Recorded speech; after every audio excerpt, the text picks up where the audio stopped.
Hello students, welcome to GL classes. आज हम 11th class का चैप्टर नंबर 1 सेट टॉपिक पढ़ेंगे कि सेट क्या होता है। देखते हैं। हम सब ने सेट के बारे में सुना होगा। मान लिया कुछ मटेरियल्स ऐसे बिखरे होते हैं तो उनको अरेंज करना, उसका एक सेट बना देना, ये भी एक सेट होता है। लेकिन अगर हम मैथमेटिकल फॉर्म में अगर पढ़ें कि सेट क्या होता है, तो सेट होता है वेल डिफाइंड कलेक्शन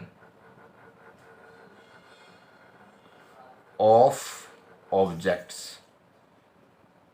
ठीक है, वेल डिफाइंड कलेक्शन, ये बहुत इंपॉर्टेंट है, ये चीज़ समझना। वेल डिफाइंड का मतलब क्या है, वेल डिफाइंड कलेक्शन का मतलब क्या है कि ऐसी चीज़ें, जिन चीज़ों के बारे में हम बात कर रहे हैं वो बिल्कुल अच्छे से डिफाइंड हो और वो चीज़ यूनिवर्सल हो। कहने का मतलब सभी के लिए वो इस्तेमाल हो रही हो। जैसे मैं आपको एग्जांपल देता हूँ, सेट जब बनाएंगे कि वोवल्स इन इंग्लिश अल्फ़ाबेट, अगर आप किसी से भी पूछोगे कि भाई वोवल्स क्या होते हैं, कितने होते हैं, तो सब बताएंगे ए, ई, आई, ओ, यू, ये 5 वोवल्स होते हैं इंग्लिश अल्फ़ाबेट में। या मैं बोलूं या किसी और को पूछूं या आपसे पूछूं, आप सबको पता है कि वोवल्स ये 5 होते हैं, इनके अलावा कोई और नहीं होता। इसका मतलब बिल्कुल डिफाइंड है सभी के लिए, मेरे लिए भी, आपके लिए भी, किसी थर्ड पर्सन के लिए भी। ठीक है, तो इसलिए हम इसको सेट बोल देंगे। हमेशा याद रखना, सेट को कर्ली ब्रैकेट में शो करते हैं और उस सेट का जब भी हम नाम देते हैं तो वो कैपिटल लेटर में देते हैं। मेन चीज़। एक और एग्जांपल लेते हैं सेट का कि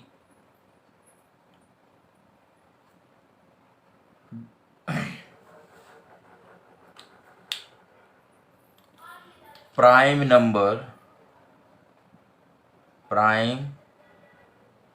नंबर्स लेस देन 10, 10 से नीचे प्राइम नंबर, तो क्या होगा?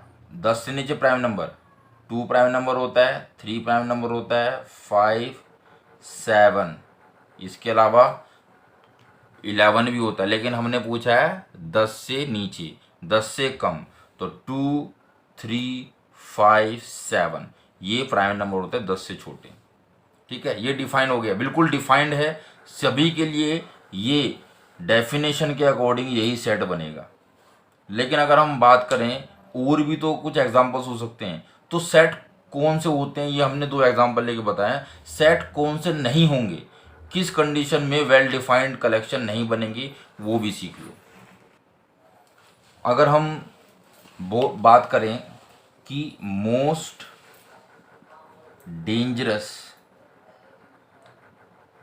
एनिमल, तो भाई ये सब के लिए आंसर अलग हो सकता है। मान लिया रीटा के हिसाब से मोस्ट डेंजरस एनिमल स्नेक है, लेकिन वीना को स्नेक से ज़्यादा डर लायन से लगता है। और ऐसा भी हो सकता है कि रमेश के हिसाब से मोस्ट डेंजरस एनिमल हिप्पो है।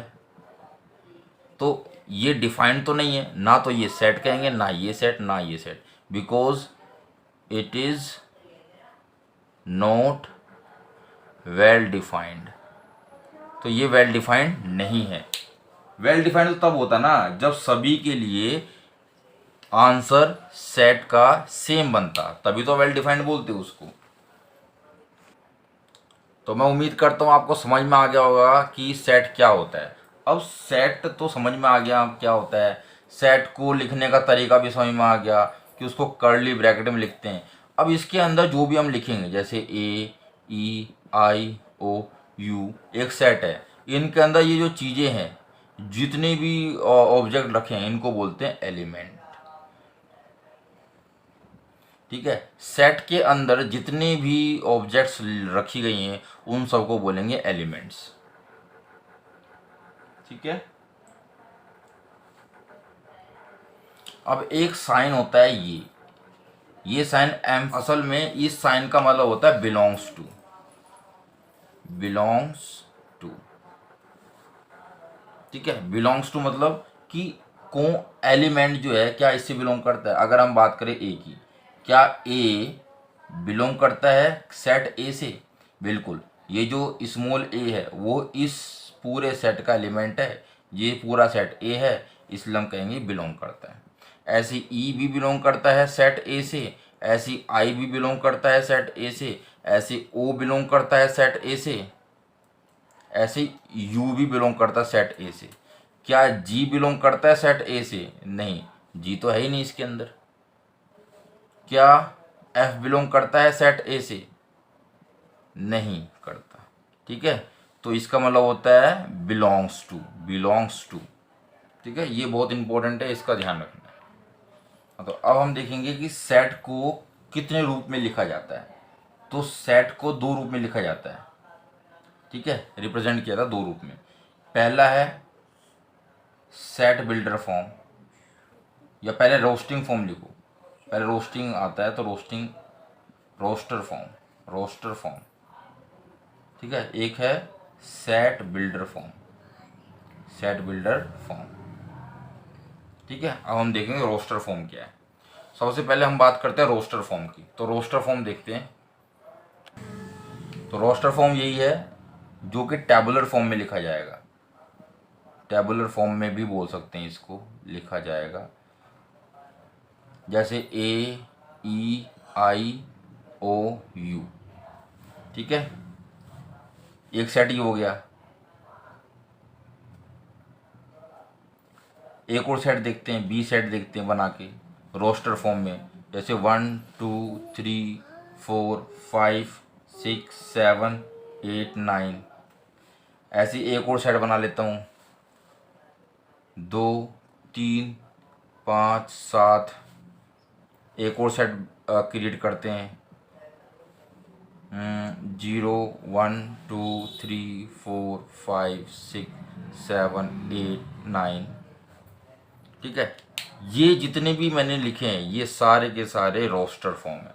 रोस्टर फॉर्म मतलब कर्ली ब्रैकेट के अंदर एलिमेंट लिख दिया जाता है, इसी को रोस्टर फॉर्म लिखते हैं। ठीक है, रोस्टर फॉर्म ये होता है। और सेट बिल्डर फॉर्म क्या होता है, इन्हीं को मैं सेट बिल्डर फॉर्म में बना के दिखाऊंगा। ठीक है, देखो अगर मैं सेट बिल्डर फॉर्म में बात करूंगा पहले वाले नंबर की, सेट बिल्डर फॉर्म में लिखेंगे, ए सेट बनाएंगे अगर, तो x इज सच दैट, ये सच दैट, ठीक है, x is such that x is vowels, vowels of alphabet. ठीक है, अल्फ़ाबेट्स मतलब इसमें लिखो इंग्लिश अल्फ़ाबेट लिख दो। ठीक है, ये सेट बिल्डर फॉर्म हो गया। ठीक, ये रोस्टर फॉर्म था। अगर मैं एक और चीज़ लिखूँ रोस्टर फॉर्म में और सेट बिल्डर फॉर्म में, एक अलग चीज़ लिख दूँ, तो जैसे सेट बिल्डर फॉर्म में